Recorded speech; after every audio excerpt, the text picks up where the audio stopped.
Papa Minister, Dividamanization, Future Kings, Terrible, Voti mwenta peri, Patabas, Anyararitha vanhu sasa iwe mwenta peri, rova ngoma, unyorovedzekana zvakaoma ndati mwenta peri, Patabas, Anyararitha vanhu sasa iwe mwenta peri, rova ngoma, nyorovedzekana zvakaoma. Ndipe kuno bhaiki ndichove handina mari ndingwavhe kana kundipa mota ndirevherefe ndotoda kufamba mutefetefe ndati bhora muneti kwete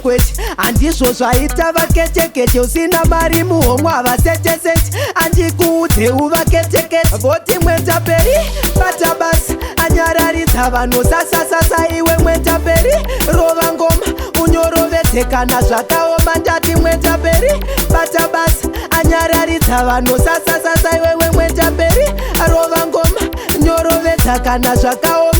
Hausi waire hausi mutakura vatakure pauya nemapleti vaisa apapa kuti iwewe kaupakure hanzu nenge mukanya kukanyakanya ameno mapatana ukudzvanya kamwe kaskiri kako kanyanyanyanya zvengomori ndibavo kuti monya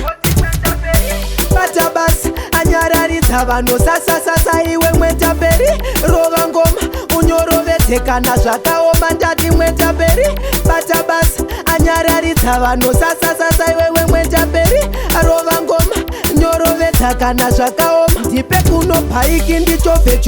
handina mari ndingwavhe kana kundipa mota ndirevherefe ndotoda kufamba mutefetefe ndati bhora muneti kwete handizvo zvaita vaketekete usina mari muhomwe havaseteseti handikuudze uvaketekete voti mwenta peri Patabas anyararidza vanhu sasa iwe mwenta peri rova ngoma unyorovedzekana zvakaoma ndati mwenta peri Patabas anyararidza vanhu sasa iwewe mwenta peri rova ngoma nyorovedzekana zvakaoma.